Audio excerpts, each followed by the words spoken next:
Good afternoon and welcome to all listeners.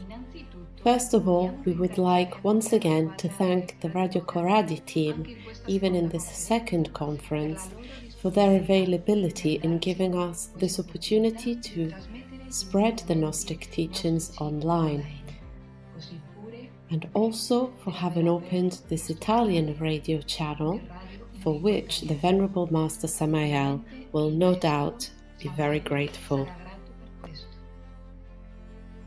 We will now introduce ourselves once again in case there are any new listeners. I am Lorena Hermosilla and my husband Gonzalo Garcia. We are a couple of Gnostic teachers of Spanish origin. We have been living in Italy now for 13 years. The first 3 years of which we lived in Naples, where we opened the Gnostic school in that city. And for 10.5 years, we have now been the directors of the Gnostic Academy Samael Aun Weor of Florence.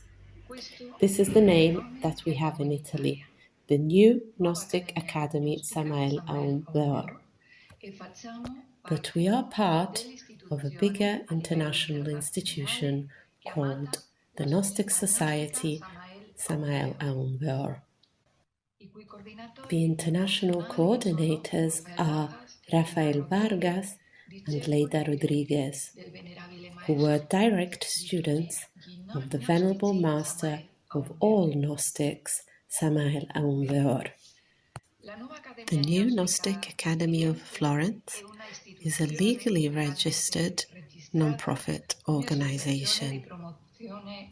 It is registered with the Department of Work and Pensions and also with the province of Florence. Our school's aim is that of studying and personally experimenting Gnosis. It does not seek any financial benefit or to create hierarchies of any kind. It is open to anybody who would like to take advantage of the anthropological science of man, of civilizations, and of himself. His method is introspection, and his means are the consciousness and the being. We inspire ourselves to the anthropological studies that compare traditions of the past together with the more modern research in the fields of Gnostic anthropology. We also practice meditation and other disciplines that are relative to the inner work and promote the awakening of man, the activity of his consciousness, inner growth, psychophysical balance, alchemical, kabbalistical practices, etc. If you would like to take a look at our Florence blog, please visit www.nosifirenze.blogspot.com. Here you will be able to find our contact information, the program of Gnosis, how to reach the school, and a lot of other useful information. And for those who wish to listen to old conferences on YouTube, you can simply type into YouTube Gnostic Academy Florence or Gnostic Academy Gonzalo Garcia, and you will find our channel. The aim of these talks is to invite people to attend a Gnostic school, since it is fundamental to attend face-to-face at a Gnostic school. The path towards one's being cannot be undertaken by simply reading books or listening to talks, since it is a very practical and not theoretical, and so that means we need a practical guide by someone who is also seriously walking on this path. It is also not possible to walk the path alone. because the realization of one's being is in fact the integration of the different parts of the being, but also because the being works together with other beings. And that is also why we are a soul of a being, and we need to try and do His will, which is compassionate and cooperative. It's not individualistic or has any personal interest of any kind. As Gnostics, we have over 30 years of personal experience and also in guiding many groups in different cities of Spain and Italy. Also directing spiritual retreats in many other countries around the world and leading international conferences. We hope that all these years of experience will benefit those who come to our activities. They are the fruit of cooperation with many brothers and sisters, as well as teachers, and we especially thank the Venerable Master Samael Aun Weor. Once a year, we hold a meeting open to the public in one of the halls in Florence, and here we present our program, which is comprised of 33 meetings with weekly attendance. Each session is divided into two parts. The first part is informative as to why and how do an inner work on oneself, and the second part is more practical, with the aim of building a relationship with your very own inner being. In the beginning, this practice consists mainly of meditation, but in time, also other practices and disciplines are taught that help with the awakening of consciousness and the connection to one's being. The advice that we give to those who are interested is to try it out without having to make a commitment. It's obvious that it is impossible to explain in such few words what it is to have a personal and intimate experience with one being. Each person needs to try for themselves and see if they find what it is that helps them, and to truly find their own path. It is for this that we offer everybody 3 lessons free of charge, so that they can truly evaluate their motivation and interest in the topics offered. If he or she would later like to continue, then we ask for a monthly contribution of €35. We are in fact just about to begin the new course for the year 2000-2001, which will begin next Saturday the 17th of October at 5 p.m. in the communal complex of Florence, ex Leopoldine Piazza Tasso, number 7, where we will present the new course through the talk entitled The Initiatic Path of Santiago. We hope to see many of you there. After this public talk, the actual course will start the following Tuesday at our Gnostic school in Via Baccio da Montelupo in Florence, with weekly attendance every Tuesday evening from 8:30 p.m. to 11 p.m. We will run the program just as you can see on our website. Okay, what is Gnosis? Gnosis is the synthesis of universal wisdom that has manifested through different time periods and places.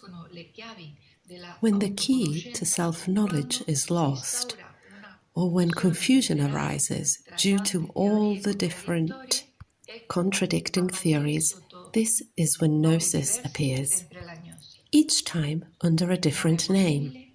It is impossible to establish where and when Gnosis was born, because its fundamental principles are found at the origin of all spiritual traditions of both the East and the West. With the passing of time, unfortunately, these give rise to different interests and the original mystical principles are lost.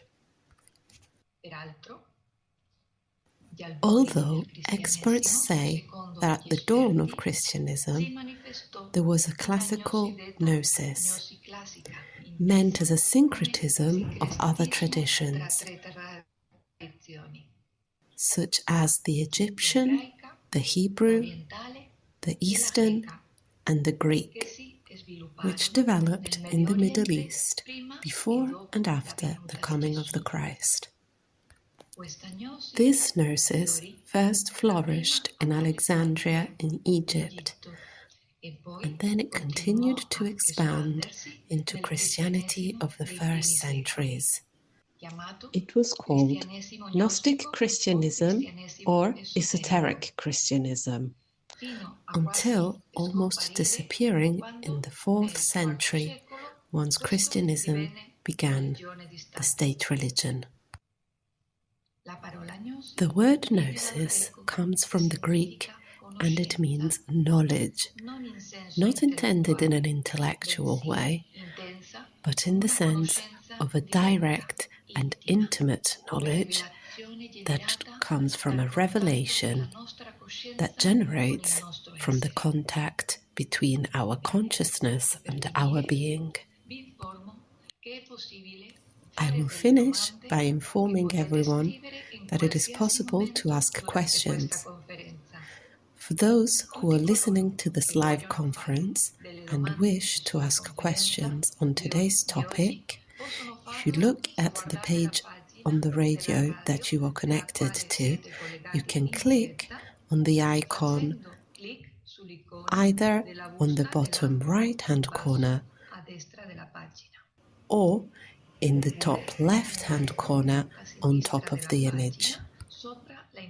There is always an envelope icon on which you can click and send questions to which we will gladly answer at the end of this conference.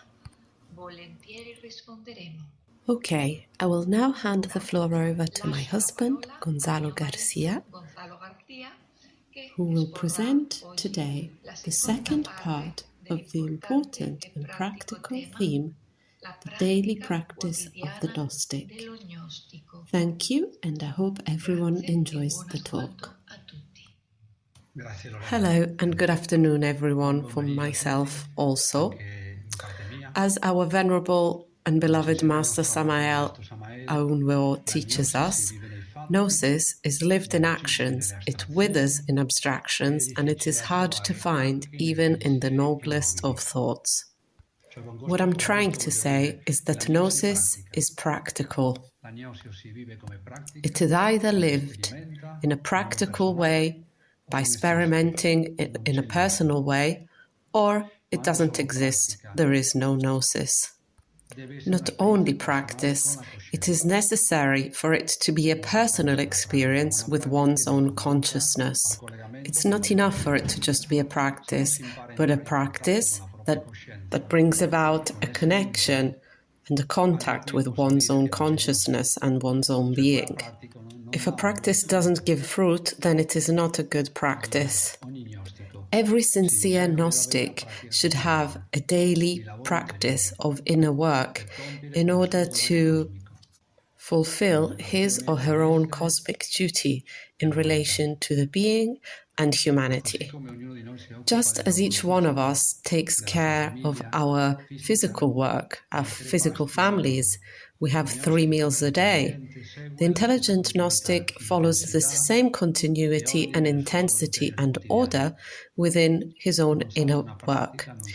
He doesn't miss a practice, he doesn't miss a meal, because it is his inner nourishment. Every intelligent Gnostic feeds his soul every day and doesn't live exclusively as a personality or ego or mind. Moreover, I'd like to say that just any practice is not enough. It's not only wrong to find a practice that doesn't create a connection with the being, but also to just do any old practice that I've heard of. What I'm trying to say is that eternal Gnosis within all tradition teaches us that there are three fundamental factors for the personal transformation and the union with one's intimate being.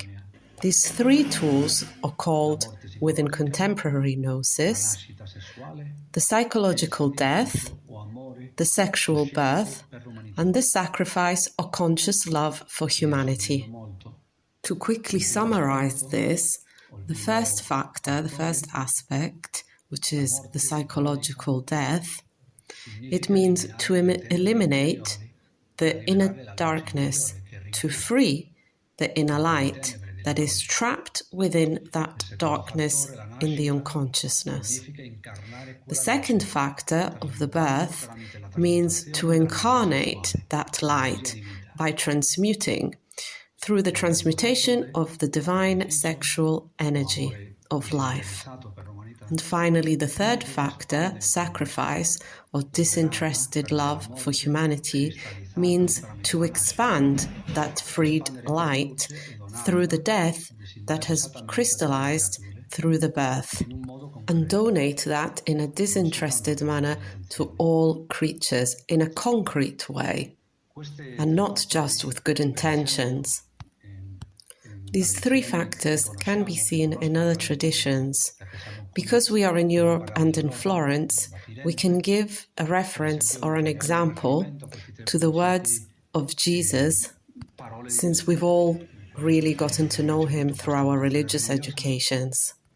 Jesus said to his disciples, "If anyone wants to follow after me, let him deny himself, take up his cross, and follow me."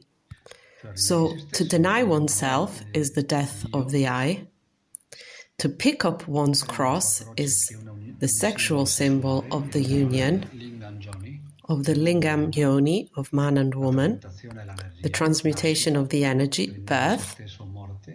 So to deny oneself, death, to pick up one's cross, birth, and to follow me, well, based on one's own vocation and the capacity to serve others just as Jesus Christ has done. I have grouped together the different Gnostic practices into 3 exercises that obviously contains these 3 factors for the revolution of the consciousness. I will now go on to explaining these 3 exercises and the 3 disciplines that contain the Gnostic daily practice that I believe every Gnostic should practice daily. The first practice is the remembrance of the being and transmutation in daily life. We explained this in the first conference that we did in the month of June. For those who haven't had the opportunity, they can re-listen to this and they can find this on the Radio Koradi website as recordings, or they can even be downloaded from the Radio Koradi website. Or you can also ask us through our email and we will send it to you. Our email address is nosifirenze, all together, nosifirenze@gmail.com. The second group of practices that we're mainly going to talk about today are fundamentally 2 that are connected, and they are meditation and death from instant to instant. And the third group of daily practices for a Gnostic or for someone who expects to awaken, to get to know himself, are the nocturnal practices which focus on astral experience and the vigil that are going to be explained in our next 3rd conference that we still have to define. With Elio from Radio Koradi, we still have to set a date for that.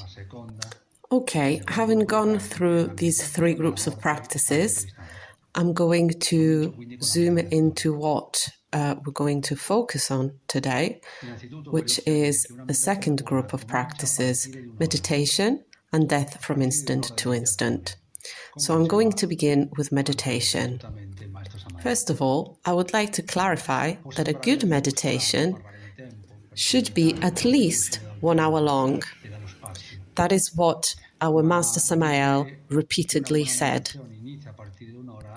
It seems a little bit strange to talk about time when meditating is exactly going out of time and out of space. But to say that a good meditation has to be at least 1 hour gives the idea of what I'm trying to say, that today there are many that say that practice meditation, but do 5, 10, 20 minutes practices, when this is the amount of time that is needed simply for the physical body to relax.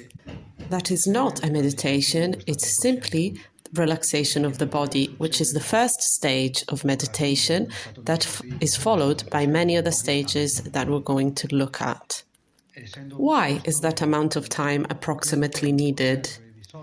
Well, although it is true that meditation is a state of consciousness that can happen or can be reached in a few instants, although this is true, that time is usually needed because we have created many walls, many veils, many layers that we have to go through, disintegrate, in order to arrive to our own consciousness. And therefore, that time is needed, sometimes less, sometimes more. It is about disintegrating and going beyond all those layers of the mind, of the unconsciousness, of the personality, etc., to finally make contact with the essence that lays within us, the essence of our own inner being that allows us to follow his guide, to follow his teachings. Okay, the second thing I wanted to comment on about meditation is, what does one do in meditation? There are some references in a chapter by Master Samael that I've always liked very, very much, of how he explains what meditation is. He says meditation is the seventh-fold path to happiness, because it is true that it can be divided into 7 parts, 7 steps. As I was saying, there were 7 bodies, 7 dimensions of nature. So what are these bodies? So first we have a physical body, then we have an etheric or energetic body, the emotional body, called the famous astral body, the mental body, the body of causal will, the consciousness, and then the intimate being. So meditation is the seventh-fold path of happiness. So it is possible to reach that meditative state, that state of consciousness, if I am able during the practice not to fall in the insidious traps of the physical body, of the energetic body, the false sentiments, the mind and its desires, projects of the personal will, etc. So if these 5 inferior bodies are put aside, if they are understood and gradually transformed and eliminated in the part of the subconscious, which has been possessing these instruments, these bodies. So at that point, we can penetrate into the 6th vehicle, the consciousness, or the 7th, the contact with Atman, Chesed, or the intimate being. Okay, also due to the time constraints that we have, we can summarize meditation as the passage through each one of these bodies. First of all, it's important to know how to relax the physical body, and it's important not to underestimate the importance of this. Then we find the etheric or the energetic body, and as the word itself explains, energetic, what is the main source of energy that we have, is the sexual energy. Which energy were we born from? The sexual energy. So this is an important passage and fundamental to learn how to transmute one's own energy. And we did talk about this a little bit in the first part of the conference, the daily practice of the Gnostic 1, that we did in June. Then we reach the emotional body, or the astral body. So here, after relaxation and transmutation of the energy, we must find a superior type of emotion. We're talking about the astral, so we're interested in a superior path, not an inferior one. So here, what we need in meditation is the development of the mystical aspect through mantras, prayer, one's own words. What interests us is to increase and elevate one's own vibration through love. Then we reach the mental body. At this point, learning how to concentrate is very important. So to concentrate on what is permanent and putting aside or ignoring, or even studying, comprehending, eliminating that which perishes, that to which my subconscious keeps me tied and wants to defend at all cost. In order to reach perfect concentration, what counts is that which remains unchanged, and we are dressing ourselves towards the being. At this point, we reach the fifth vehicle, the fifth body, or stage of feeling happiness. This is the body of will. At this point, we need to throw ourselves. We have to donate ourselves, understanding what is the being and why the being interests us. Because he is truth. So there is an arduous work to be done because I cannot concentrate, I cannot work, I cannot give myself to something that I do not understand. So, of course, it is important to understand what the being is, but it is also important to understand what it is not. And to understand what it is that I give importance to, because that is why I cannot concentrate, because I'm concentrating in work, in family, in health. So the mind gets lost. The subconscious has other interests, because to us they are still important. So I will create a synthesis and penetrate through selfish and personal will when I'm able to understand what it is that I consider so important, that in reality is a passing, an illusion. And also when I comprehend the marvel that a being truly is. All of this will also help the previous stages. So now I can go back to a mantra, I can go back to a prayer, or my own words, but with a strength that has been amplified. That voice has been amplified. All of this is what is going to allow me to go through these stages. Because meditation is an up and down process. I reach high emotional states and then I lose them. I reach a bit of concentration and then I lose it, and so on. So all of this, if I do not give up, if I do not tell myself that I can't do it, if I do not lose inspiration in my heart to experiment the consciousness, if I do not give up, then this is what is going to allow me to finally reach a state of consciousness, which is the sixth internal body or dimension or state of consciousness. And once this has been activated, it becomes a direct vehicle for the being. So that active state of consciousness is like the big ear of the Buddha. That active consciousness is the verb of Christianism that allows you to listen. And you can now listen what it is that the being has to tell you. He will tell you what it is that separates you from him. He will tell you what needs to be eliminated, what can help you in your daily life. The being helps us in the physical, practical sense. And he also gives us hints and teachings in the spiritual field. Everything that it is we need to continue to maintain that connection to him.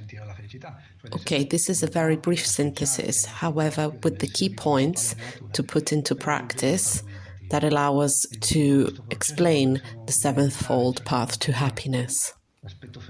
So the 7 stages associated with each of the bodies in order to reach a meditative state. In all of this process, we can never, of course, forget the feminine aspect of God, the feminine aspect in us and all things of creations that in Gnosis we call the Divine Mother Kundalini. And we must ask her and collaborate and work with her, because she is love and she gives us that ingredient that allows us to sublimate through all these passages. And it's also she who has the ability to disintegrate that which is not love, and therefore what we call the subconscious, to free it.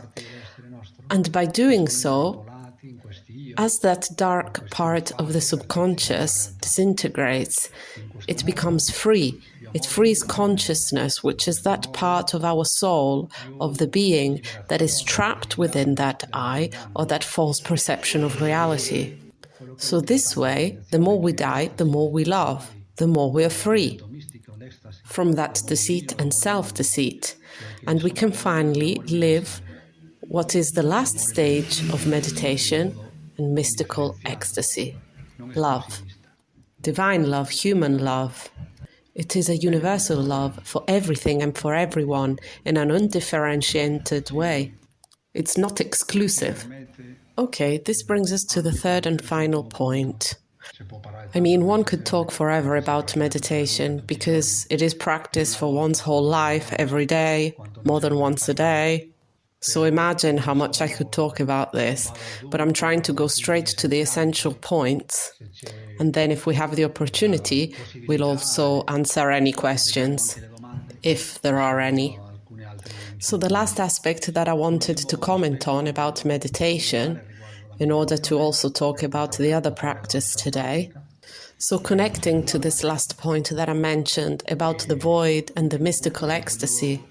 So we must distinguish between what it is to have an experience of the illuminating void and that which becomes the illuminating void.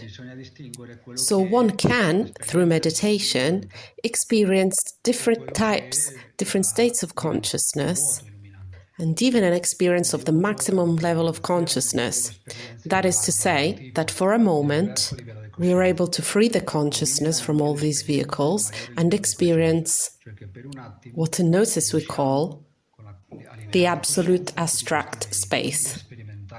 Everything, the unity of all beings. To submerge oneself in everything. That's when personal individuality disappears. Okay, this is fantastic. And this certainly shouldn't be underestimated, because the fact alone of experiencing this gives you a unique force to continue seeking out that state. However, it's possible to make a mistake and believe that because we have experienced that state, that we have freed ourselves, that we are free. And that is why at the beginning I said one thing is to experience the illuminating void and another thing is to become the illuminating void. It can happen that thanks to the discipline, thanks to the being, and thanks to the masters, because it's not all thanks to our own merit, we do a part and we collaborate. And it is possible that we live this experience. But once this experience is over, we go back into being trapped inside something that is not us, which we can call the I, we can call the subconscious, we can call it the false personality, we can call it the mind, a mind that is not at the service of the being. So, of course, experiencing that void, that illuminating void, has been exceptional. However, once the experience is over, I go back to being trapped into what is my real state. So also, when this physical body will perish, I will continue to live conditioned by the I, the subconscious, the mind, and the personality. I am certainly not free. Many in the past, in both the East and the West, that had experienced this void, believed themselves to be free. So imagine what a surprise it was for them when they had to retake another physical body, because they hadn't completed the path. They hadn't finished it. So this brings me to the next aspect. With this last aspect about meditation, what I'm trying to say is that if I don't finish disintegrating the subconscious, the I, the false personality, and the mind, you cannot say that you truly experiment the illuminating void, or better said, that you have become the void yet. So that experience, although it remains a wonderful experience, that is where it ends. I am not able to maintain it, to keep it, to make it permanent. It is not an acquired state. So this last point of meditation brings me to the final point that we're going to discuss in today's talk, which is the death of the I, the death from instant to instant. Because by what I am commenting, one should be able to understand the necessity to disintegrate the unconsciousness. And until I have done so, I am not able to free all of the consciousness that it is trapped within the subconscious.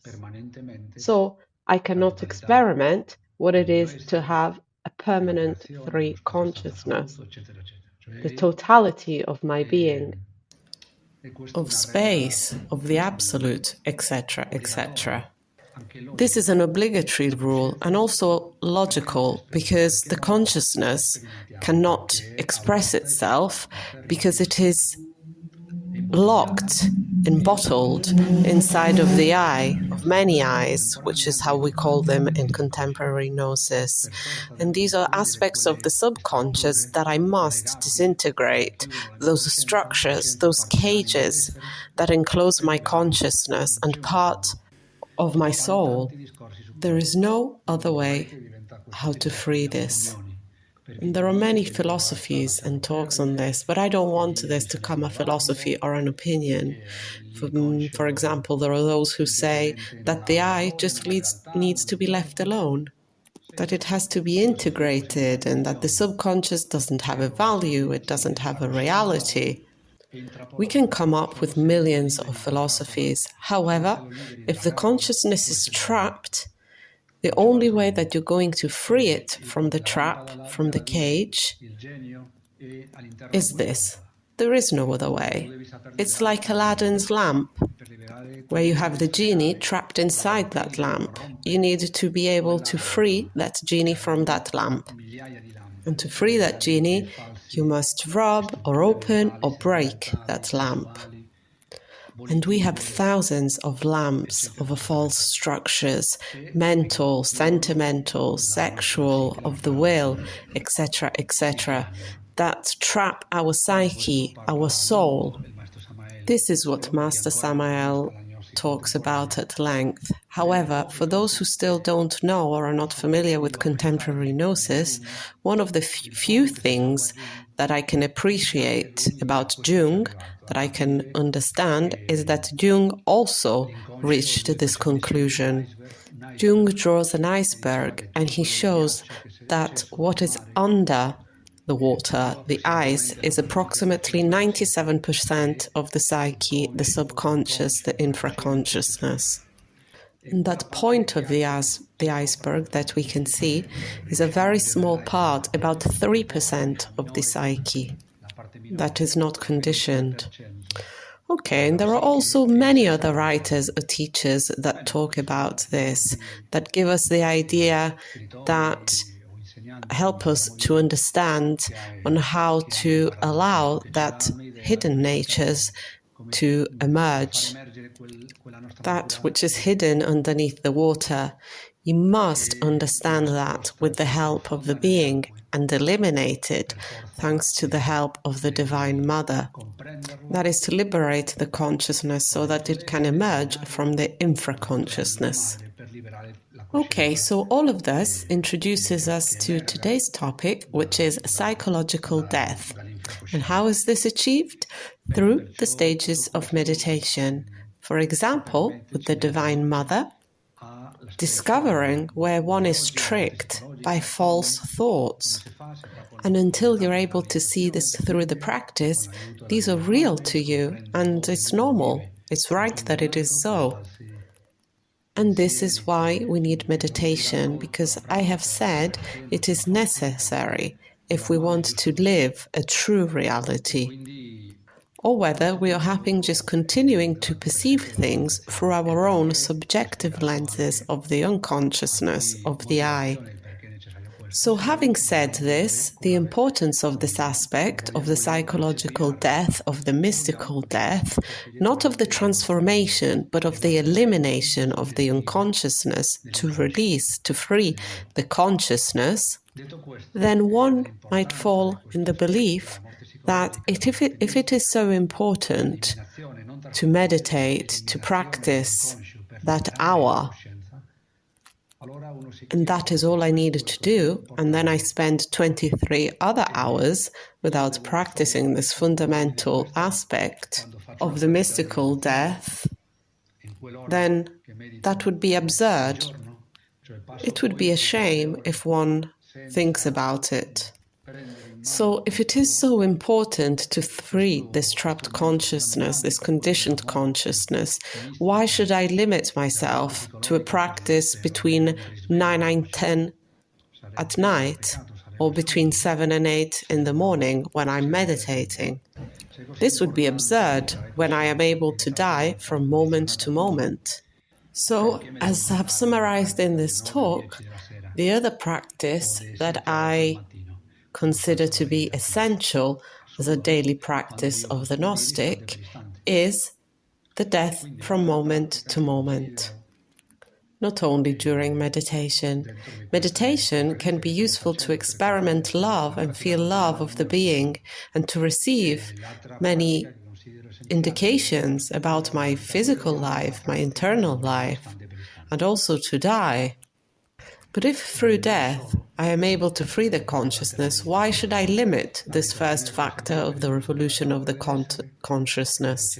Mystical death. Why should I limit this to practicing only meditation and then for the rest of the 23 hours without embracing death and therefore life and the awakening of consciousness? So that is why I'm now going to introduce this second practice of daily life. Each one of us can begin our day, each day of our lives, with this attitude of inner death in order to find life, which doesn't mean to have a pessimistic outlook, but rather a conscious attitude. And that develops with the practice of comprehension of the fact that everything passes and nothing remains. So it is absurd to hold on to wind and silly to hold on to things that fall through our fingers. So we shouldn't identify ourselves with anything, nor dream, nor be fascinated by anything. The psychological death of the subconsciousness is the solution to all our ailments and all our problems, and we must comprehend this. Dying from instant to instant eliminates a huge psychological weight that we have, and it especially eliminates the weight of worry, of fear of the tomorrow, of our own personal image that we spend so many energy defending, being afraid of what others might think of us.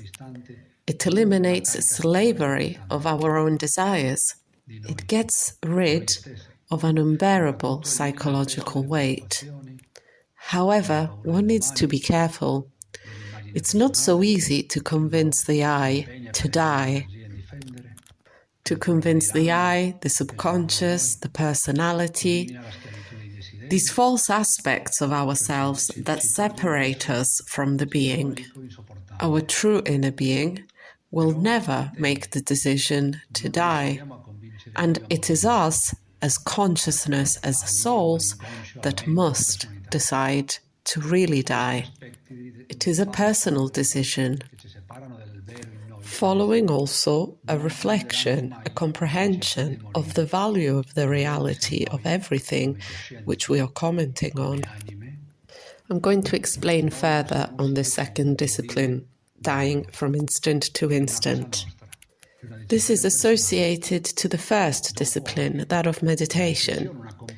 It is a mistake and a very limited inner work to expect that only one's anger, pride, envy or lust or whichever psychological defect appears, it is then and only then that we can die in that defect. And to say that when that I is not present, now we're going to live happily and peacefully. By doing so, our inner work is very limited. What I'm trying to say, if we only work on the eyes when they are at their peak, then that work is very limited. Those who work only when the eye manifests itself in an evident manner or when the eye explodes, those who work only in this way will never end with the eye, with the subconscious, and therefore he will not be able to unite himself with his own being, because it is this very attitude that sustains the eye, it defends it.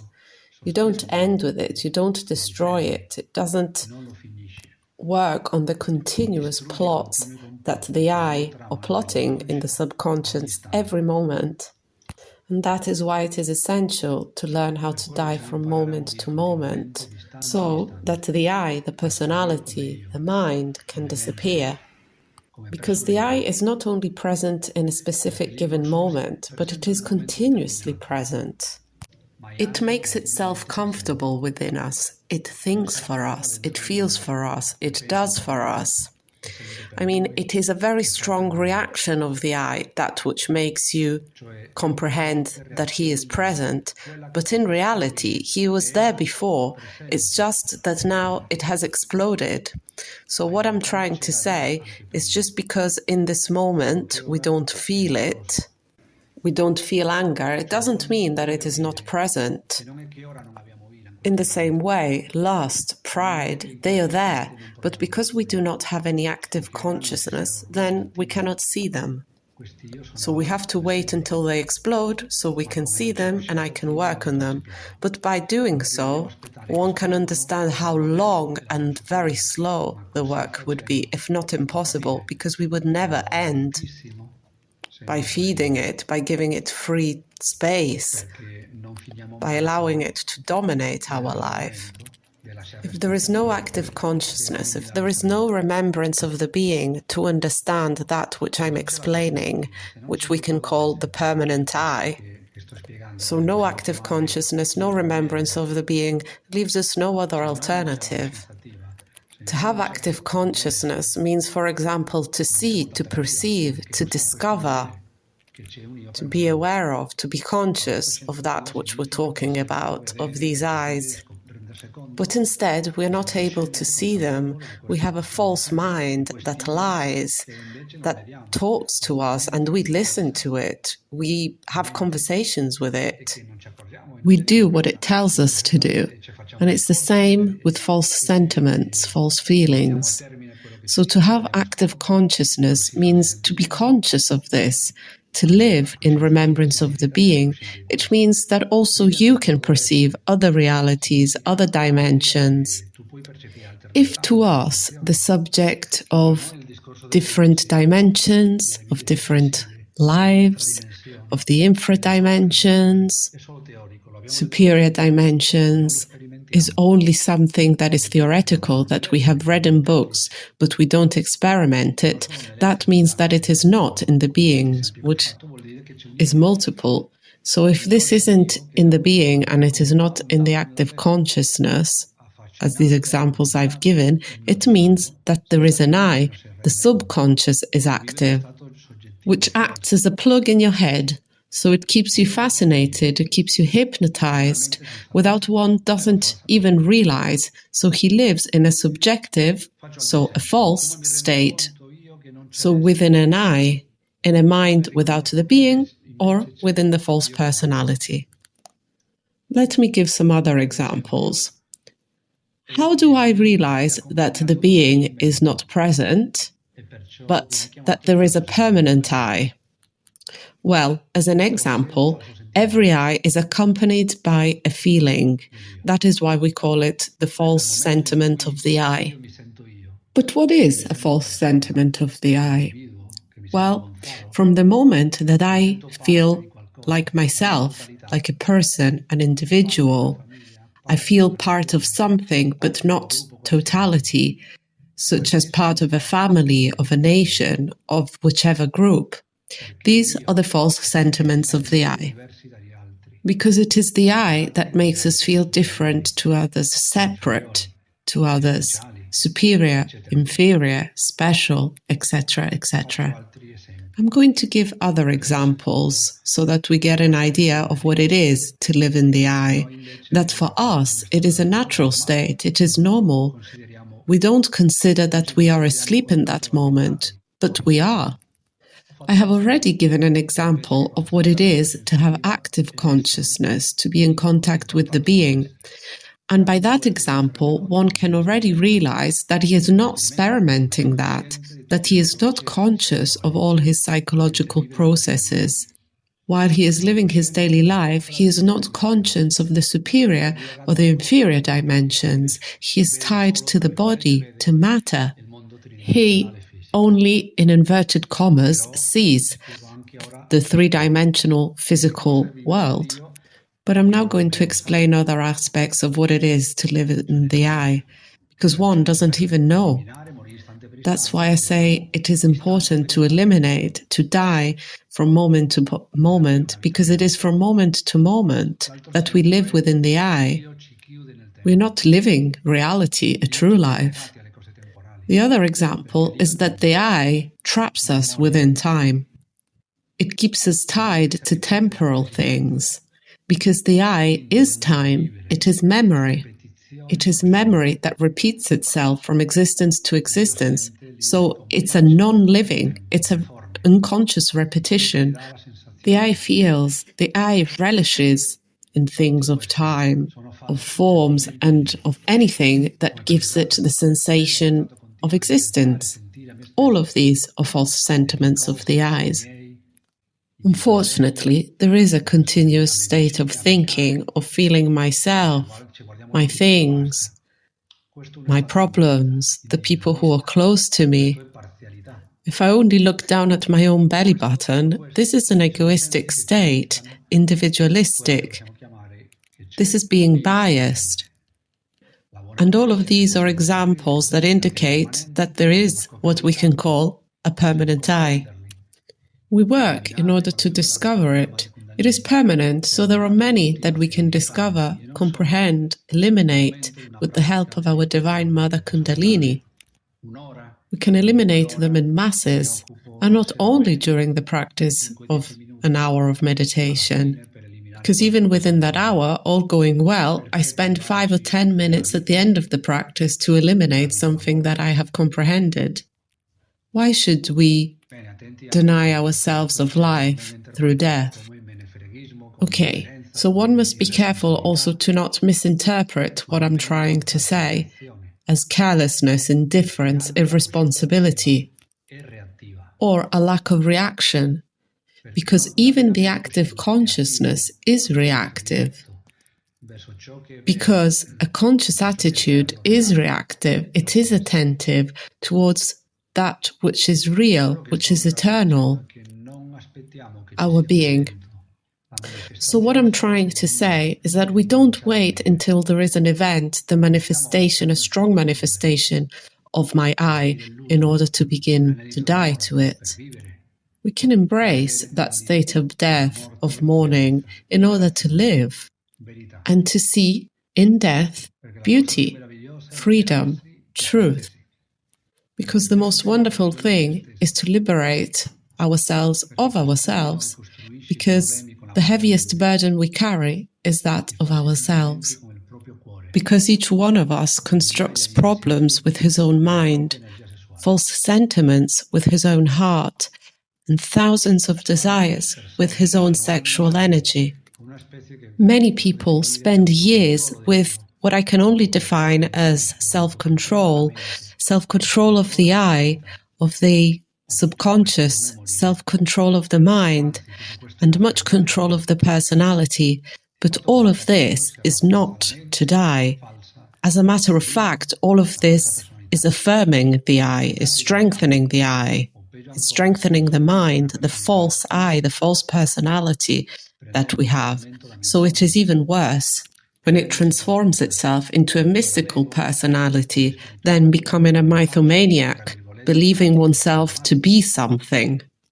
Because now I read spiritual things, because now I, in inverted commas, do spiritual things, practices, or readings without active consciousness, without union with his own being, and especially without inner death. So I am always reading, doing spiritual practices, but always defending oneself, never destroying oneself in order to incarnate the being that is our true reality. I am inviting everyone to comprehend all of this and to comprehend that everything that has a beginning has an end. So it is better to seek with mind, heart, sex, what actually doesn't have a beginning and therefore never has an end, that which is eternal, that which in truth we actually are, because we are eternal. So it's to get back that eternal state of the being which is love.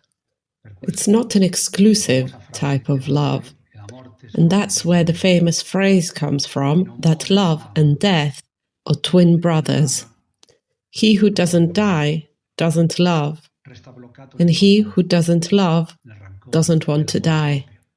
So he remains stuck in resentment, in self-love, in attachment, in sentimentalisms, in false loves, vain loves. So there is not a daily practice that is more daily than this, where every moment is a good moment to die. One must live death as a process of change, constant change, transformation, of impressions. And so everything that has a beginning and an end, that is transitory, that is within time, it is relative, all of this will die within us. To die is to forget in order to forgive and not justify anything. It is better that we die within ourselves. Okay, I would like to end with a practice, to suggest a practice, because to have 3 lessons on the daily practice and then not to transmit a practice would be a contradiction. Everything that we have been doing with these 2 and then a 3rd lesson is completely practical. In the first talk, we discussed the remembrance of the being and sexual transmutation, and today, death from instant to instant. These are completely practical. I am going to do a practice to show how to address this, what we can call the initiatic philosophy of death, which we have spoken about today, and I'm finishing now on speaking about the death from moment to moment. I am going to share this practice for whoever wants to do it. Embracing the Divine Mother, the being, the superior part of ourselves, seeking it out in order not to be afraid, because many hear the word death and they run away. And as I've already said, death to us is salvation, because it is what it's going to allow you to see things in an objective, real way. So to finally live, so without any type of fear. Quite the opposite, because first we embrace love, the being. We look for them, we seek them, and they protect us, they guide us, they accompany us. And now, at this point, we can do this practice. Feel yourself as though you were dead in a coffin, but live this as a reality and not as imagination. Feel it, live it. And once you have reached that state, imagine your boss approaching the coffin with a problem, your landlord coming to ask you for the rent, a beautiful woman, a gentleman.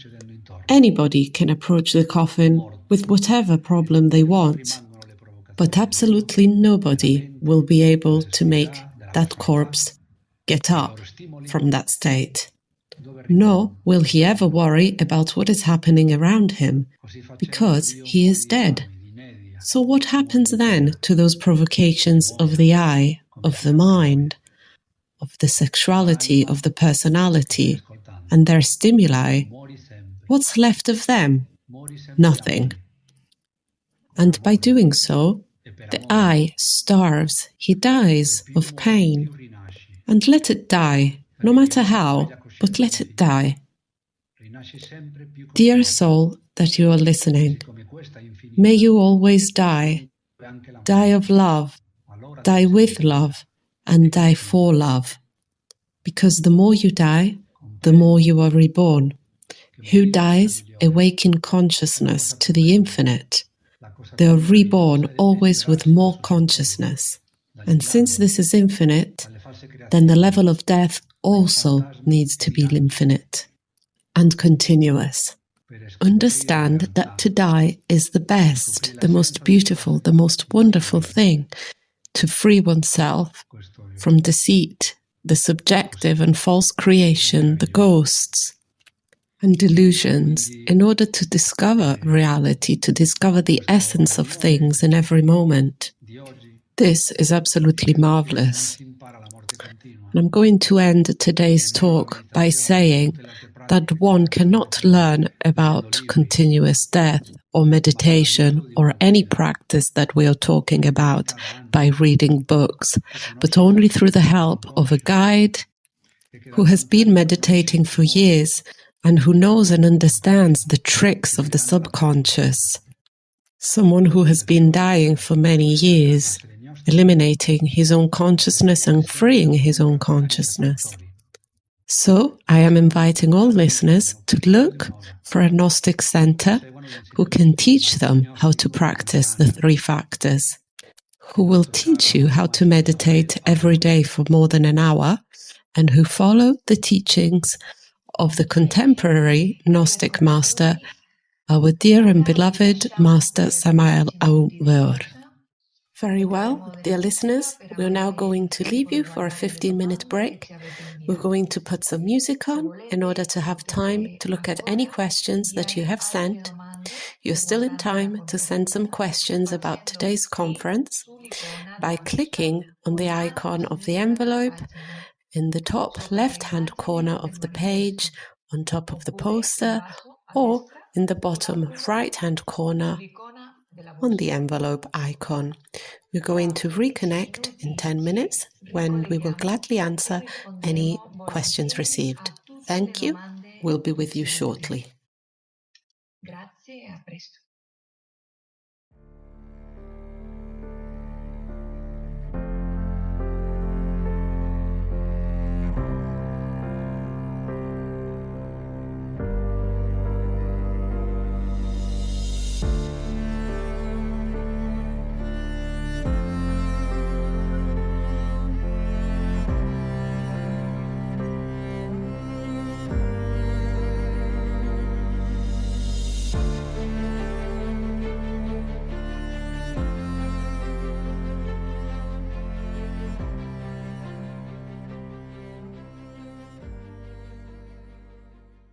Okay, well, since there aren't any questions, we're going to close. It has been a great pleasure to be here again on Radio Koradi. We hope to be with you again next time, and wishing everybody a good evening. And we say goodbye from myself, Lorena Hermosilla, and Gonzalo Garcia. Yes, I also want to say goodbye and thank you for listening. It doesn't mean anything that there aren't any questions. In reality, this is a practical topic. So the important thing is to put all of this into practice. And we hope this has served as motivation. Meditation is truly a wonderful thing and a radar. The possibilities are unlimited. Through the mind, which is universal, one can be in contact with anything and experiment everything. So I hope the motivation has reached you.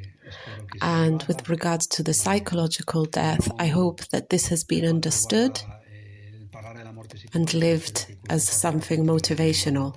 So thanks again from myself.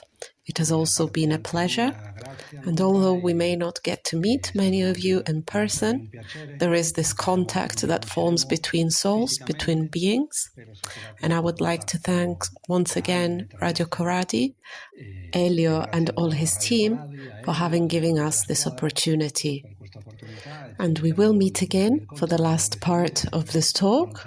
We haven't set a date yet, but we will announce it through the advert. I would like to wish everyone a good Saturday and a good weekend.